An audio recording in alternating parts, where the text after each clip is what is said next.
Hi there. So this is our third video on the series of recorded lectures for the lymphatic and immune systems. And we are now ready to move on from the review of the lymphatic system and shift our focus on the immune system. On this series of 3 videos focusing on the immunity, we will be talking about the innate and adaptive body defenses. So let's get started. But as we are getting started, I do want to give a disclaimer that to really cover all of the immune system, we would probably need a whole semester, if not even a whole degree. Many of my friends specialized on immunology and spent their undergraduate and postgraduate degrees studying it and still claim that they do not fully understand it. And that is the beauty of the sciences. We are still discovering new information. So for our purposes, we will try to simply gain a general appreciation of these systems. I wanted to say this so that you do not feel overwhelmed if you do not gain a full grasp of every aspect of it. And of course, now with COVID-19, immune system is a topic that everyone seems to be an expert in. So I would like you to have grasped a basic foundation of this system so that you can have an intelligent discussion on these topics. Because at times it feels like that is missing from some of the conversations that are taking place around this pandemic. And of course, I am here to help and re-explain any areas that you might feel unsure of. But do not feel bad if some of it appears confusing, okay? So, an immune system is an interesting one. It provides a defense system within the host. It functions through many biological structures and processes within that organism with an aim of protecting it against a disease or diseases. And what I often think that is confusing for students is, or at least it was to me at the start when I first studied physiology, that it does not really fit in fully to any of these anatomical systems that we have seen before. I mean, we have seen lymphatic system, but there is nowhere in immune system in these listings of these systems with different organs that make up these body systems of human. So what is going on here? Well, the reason is that immune system is a rather functional or physiological system than an anatomical organ system as such. And it is closely interlinked with the lymphatic system and the white blood cells in the cardiovascular system. So this chapter is much more abstract, if you wish, as it deals with the physiology, not anatomy. These are processes that take place rather than anatomical structures that we can pinpoint. So it's all about defense against pathogens. And the term pathogen refers to something that can cause a disease. It comes from a Greek word phatos, which means a producer of either suffering or passion. So it really is any infectious agent, germs as you might have gotten to know them in the past. And those can be many different types, as you see here: viruses, bacteria, parasites, fungus, and so on. Here is a different type of list of pathogens, which I have provided for you also in your learning management system in case you want to study it in more detail. I find it rather nice, but I do not worry that you would have to memorize it, just as an additional resource if you want to have a look at it. Well, what is interesting about pathogens is that they evolve very rapidly and therefore often avoid detection and therefore neutralization by the immune system. So they can quickly result in a significant problem for us. Therefore, we have multiple defense mechanisms that have evolved in the human body to recognize and neutralize pathogens. And we will have a look at these. In many species, including human, there are two major subsystems of immune system. And these are called innate and adaptive immune systems.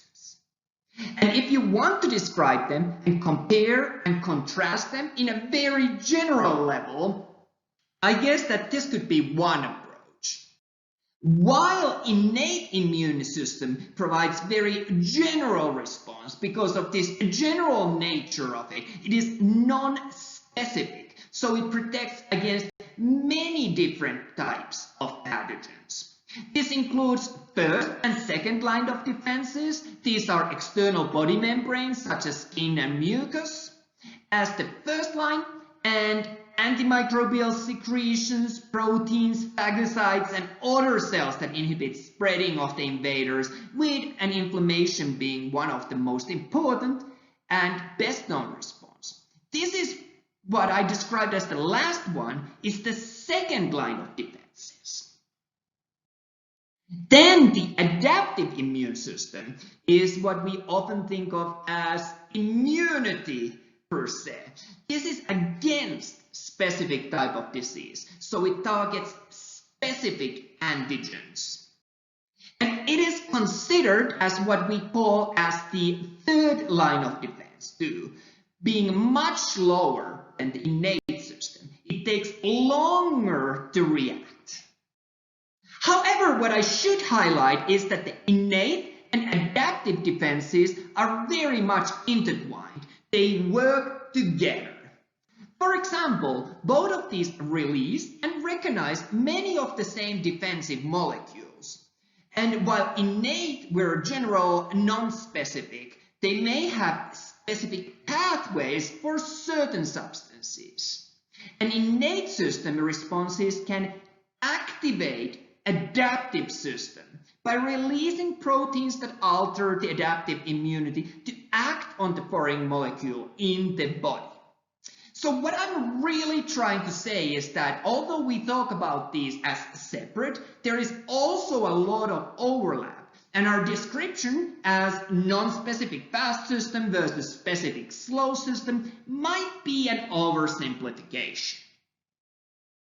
So I know that this next slide might look busy initially, but it really summarizes everything that we will be talking about on this chapter. And as always, we will go through it in parts, but I think that it is important that we have some kind of a roadmap to give us an idea of what we will cover. And that is just what I wanted this slide to do. So we will return to it quite a few times throughout this module. So on this video, we will focus on the innate immunity. And the innate system uses the first and second line of defenses to stop the attacks of pathogens. Remember, pathogens were disease-causing organisms. Let's see how this could work. So as the first line of defense, we have physical barriers.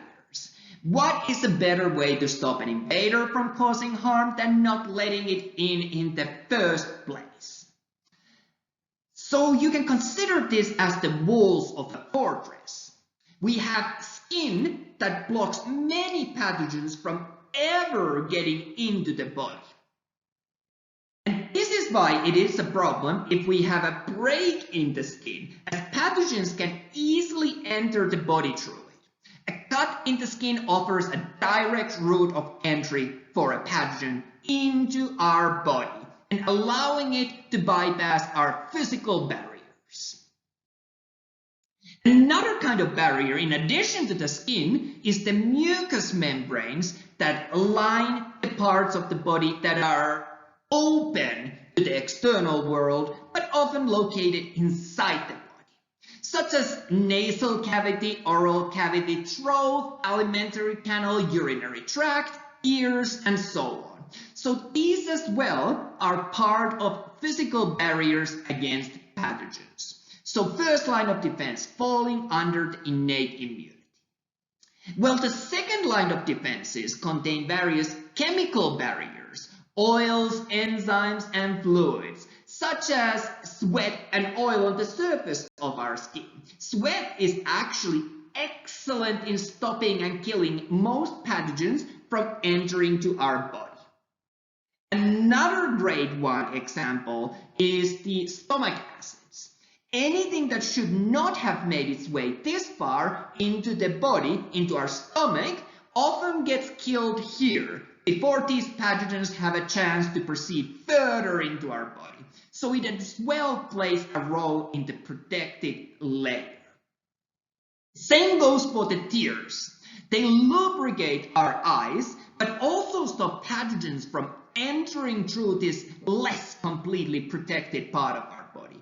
You will find out that when looking at poisonings, eyes are one of the easiest ways for chemicals to enter the body. So without the tears, this would likely be the same for also pathogens.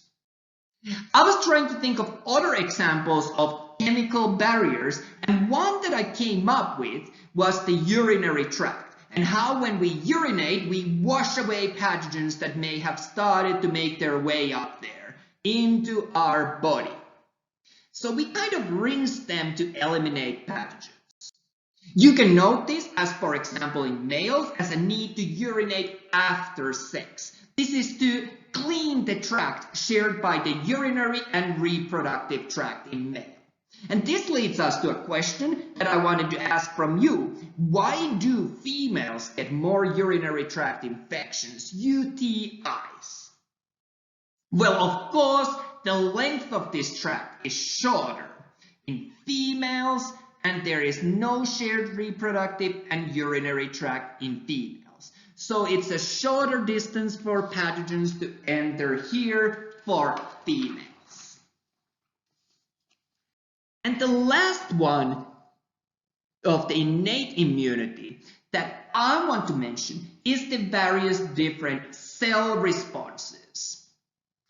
Cell responses can take place on this level too. So let's look through this, but we will keep the level of detail fairly general for our purposes, okay? There are many different kinds of responses, and they rely on recognizing that something is a pathogen and then acting on it. Let's start with phagocytes. These are white blood cells that eat foreign invaders. So what happens in this process? Well, first the phagocyte recognizes that we have there something that should not be there, and some pathogens may try to hide in order of avoid being detected and even by the phagocyte. Then it binds to the pathogen and takes it in. And in our body and cells, we have lysosomes, which, as you might remember from our BIO206 or BIO181, are sacks of enzymes or acids or things like that that can kill stuff. And a lysosome fuses with the pathogen that has been engulfed by the phagocyte, fusing the sac with the structure where the pathogen is inside. This kills the pathogen, and any waste product can be then spit out from the phagocyte. That is our phagocyte. Next, let's have a look of what we call as natural killer cells, sometimes abbreviated as NK cells. These are white blood cells that kill certain cells and promote inflammation. What we see here is a natural killer cell in yellow destroying an embryo, which is shown in pink color. Sometimes natural killer cells are described as the police of our immune system. They guard around and act if needed. And the mechanism of how they act is that they induce an apoptosis in the pathogen. Remember this term again from our BIO181 or BIO156. So that is our natural killer cells. Next, we will look at inflammatory responses as an innate defense system.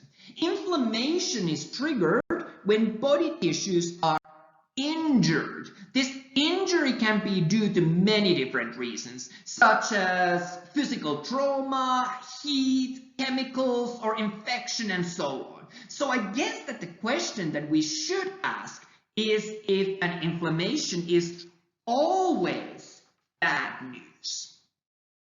Well, some benefits of inflammation include that it stops the spreading of the damaging agents, therefore localizing the problem to only one area. It helps to remove cell parts that are damaged and are not needed, and removes pathogens. It alerts the immune system that there is an issue, in particular the adaptive branch. And inflammation sets the conditions also ideal for the repair to take place. I think that we should consider some signs and symptoms of an inflammation. Let's look at these and identify what characteristics we can see that would describe an inflammation. So, inflammation was a tissue response to an injury. And there are 4 or 5, if you ask me, major signs and symptoms of an acute inflammation. Let's look through these and consider some of the reasons as for why they may take place. So, first, the site of an inflammation may often appear red in color, right? Well, this makes sense as more blood is being directed to the area that is impacted. Also, the blood vessels end up dilating. This is in order to try to bring in more white blood cells that can deal with the potential pathogens to the site. Another thing that we notice is that the inflamed site is often warm. This local heat plays also an important role. It results largely from more blood being directed to the site, especially from the core of the body. But what is especially important to note is that many enzymes which can act to limit the presence or spreading of pathogen and help with the tissue repair, these enzymes work best in a slightly warmer temperature. So that's why. The third sign and symptom that we see is localized swelling of the site. And this makes sense again. There is more blood and more white blood cells being directed to the area, and some of these leak also outside the vessel. There is just more stuff at the area, so it swells. The fourth one is that commonly listed as the fact that the inflamed site becomes sore. There might be pain in the affected area. Then think of it. There is more blood, more material there, and also some material between the cells. It would cause soreness.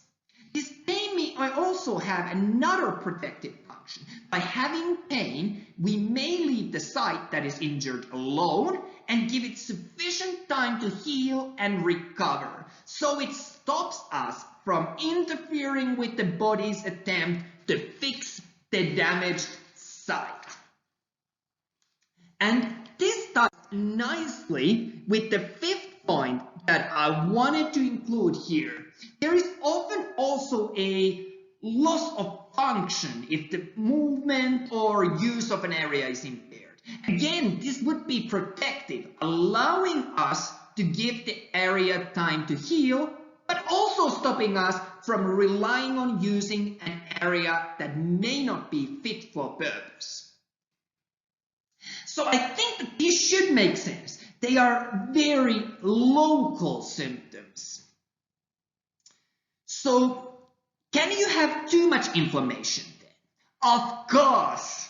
Think of arthritis as an inflammation of joints, or many of the autoimmune diseases, or fibromyalgia, where there is a constant inflammation all over body. Another interesting aspect to consider is a discussion that has been arising in modern medicine recently. Traditionally, we have used medicine to decrease inflammation. But should we let the inflammation take place and help in its purpose of assisting the healing processes?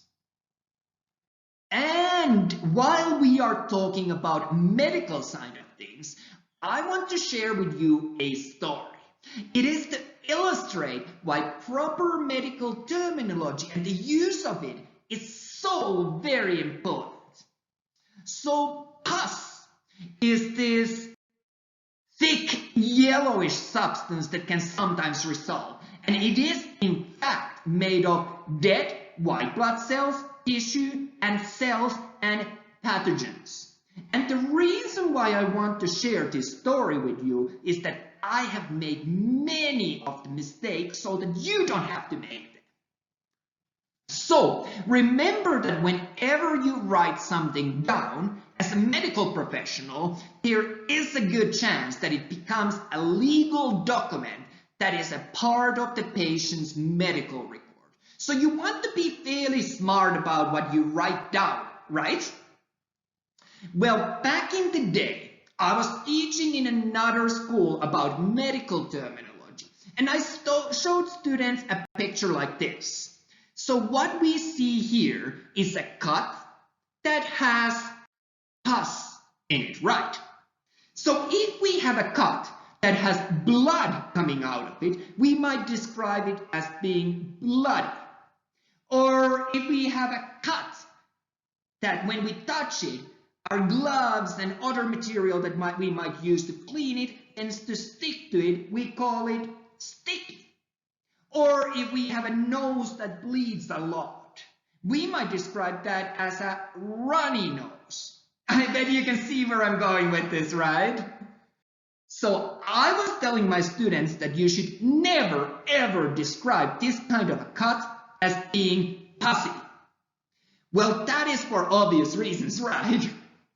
So to emphasize this point, I wrote on the whiteboard that word and drew a big cross over the word and really tried to make sure to get my point across. And of course, that is the moment when my boss decides to step into the class for a classroom observation. So I had some explaining to do there, as I'm sure that you can imagine.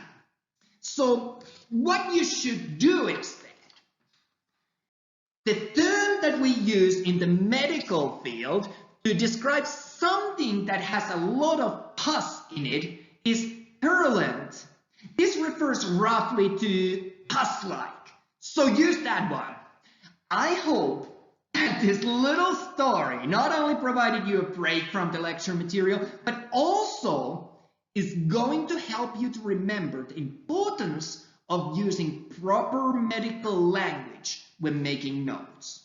And if you were not convinced by my mistake, I have some others for you.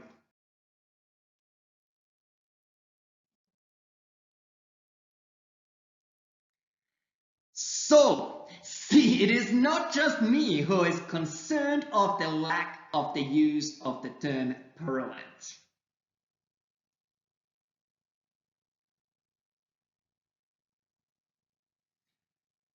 Okay, let's return back to this listing of division of different branches of immune system, and we were looking at the innate immunity and cell responses there. I think that we should move on to the antimicrobial proteins. These enhance immune defense by attacking the microorganisms and by slowing down the microorganisms' reproduction. One common one that I want to mention is the interferons. They are often abbreviated as IFN. These act to warn healthy neighboring cells and activating immune system cells. So the infected cells send a warning to the close by cells. And even if the virus enters there, these close by cells, they may be blocked from reproducing. I should also mentioned that there are about 20 complement proteins that circulate in the blood in an inactive form, and when they get activated, they trigger inflammation and destroy bacteria. Now, the last of the aspects of the innate immunity that we will look at is fever. I guess that a good question to start would be, what is fever?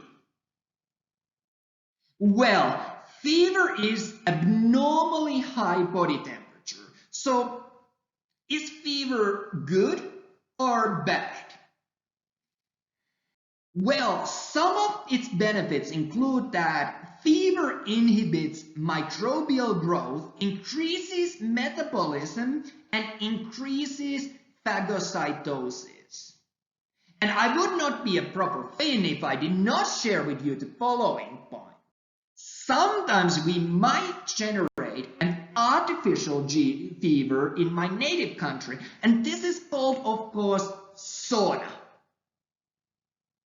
So like I said at the beginning of this video, when we first saw this listing, we are not aiming to cover adaptive immunity in this video. That is for later. But so far, we have done a great job of covering the innate defense system and different lines of defense in it. And that completes this video for us. In the next video, we will shift our focus to the adaptive immunity. Until that, take care.